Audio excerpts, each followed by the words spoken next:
I remember when I directed The Passion, I went to the USCCB to get support for the film. And those men couldn't get away from me fast enough.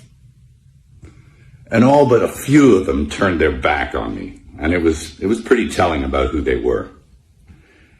A pretty insipid bunch. And it doesn't look like anything's changed. Geez, I remember back in the 70s, old priests, good priests, who were bullied and persecuted by their bishops. There was a rash of it back then also, and it was because they wanted to maintain what it was that they were ordained to do. They didn't want to go along with the new liturgy and the reforms of Vatican II, and so that they were really heavily leaned on. It was never abrogated, the old Mass, never, and it still hasn't been. You can't. It's protected by quo primum. But they were bullied and badgered and put in insane asylums, and it was pretty sad to watch. And this kind of thing is now happening again. So, and how are we supposed to know the good guys from the bad guys? Well, we were given a standard by which to judge them. By their fruits, you'll know them. By their fruits. Anybody seen any good fruit lately? It's tough. And look, I'm a pretty sinful guy. I mean, I'm as venal as the next guy. But I know the difference between a shepherd and a hireling. And I think that the vast majority of these bishops are just a bunch of hirelings. And my question is, who's hiring them? I don't think it's Jesus. Is it Francis? Who's hiring Francis? Is it Pachamama? I mean, I think you need to look at the whole institution. And, I'll quote Archbishop Vigano again in saying that he believes that there was a parallel counterfeit church set up to eclipse the real one. Mel Gibson, a very, very interesting person so far. So we know that he's working on a 4-part documentary exposing Hollywood and exposing the child trafficking going on. By the way, he's putting his life at risk. We already know what happens to people that try to expose the truth, especially him. And in 1998, right, he, in this video, is talking about a being, a person that he spoke to, some type of producer. But if you hear the way he's explaining this, he has definitely encountered something much bigger than life, something biblical, something anti-Christ, evil-like. And it seems that after this film in 1998, Mel Gibson began to fall. He began to, all type of controversy started to happen. Listen, when you speak out against these things, usually good things do not come your way. When you speak out and let people know the secrets behind this demonic type of industry, which is Hollywood overall, entertainment. Hollywood, this guy has done The Passion of Christ, Apocalypto, Lethal Weapon. He's a legend within himself. But once again, me finding out about the 4-part documentary about him trying to speak up and trying to do the right thing, because he's been in those circles, he's been there himself. This clip that I'm about to show is crazy. Just listen to what he has to say. Now, this is part of a 25-minute interview from back in 1998. You guys can check it out. I'll have it down in the description box below. But just this one part is crazy, man. Let's go. I had a whole bunch of weird paranoid suspicions about what the hell was going on, because there was a lot of stuff I couldn't understand. Right. And nobody was really bothering to explain it to me. They don't. And I formed a bunch of opinions about the town and about the people in it that were like, surely that couldn't be, because the whole place can't be like, Weird Town, where the stranger wanders in and all the people are in the bar and they all shut up when he looks at them.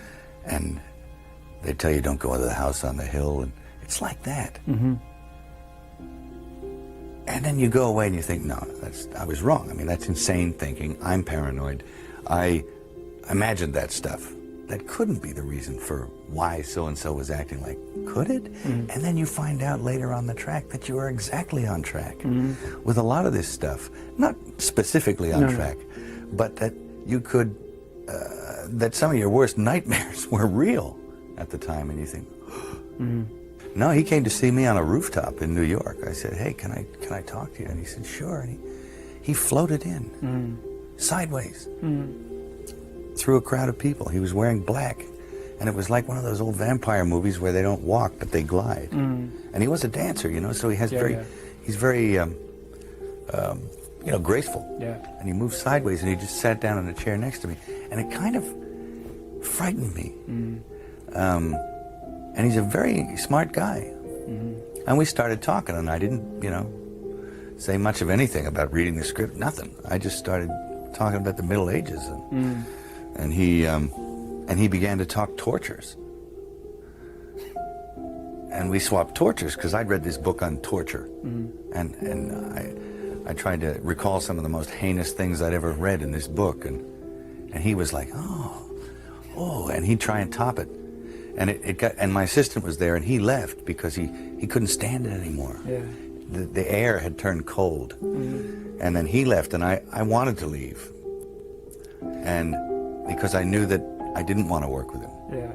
And he was getting scary. Yeah. And there's a producer I know, successful producer, I will not mention names, but his whole opinion about women on film, from beginning to end, is very brief. He says, women on film, either naked or dead. Both is better. And it's like, whoa, whoa. The man has got a spiritual malady for a start. I mean, the scary thing is that I think a lot of people think that. Whew!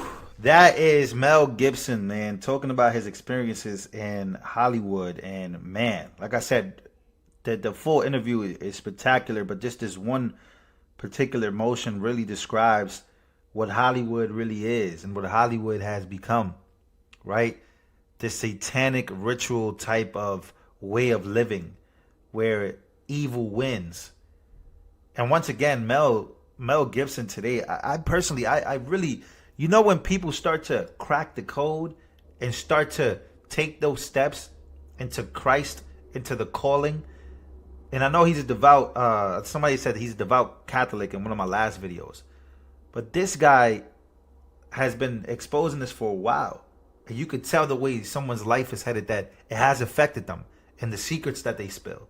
And now he's working on a 4-part documentary series about the child trafficking going on in the United States of America and Ukraine and all these different things.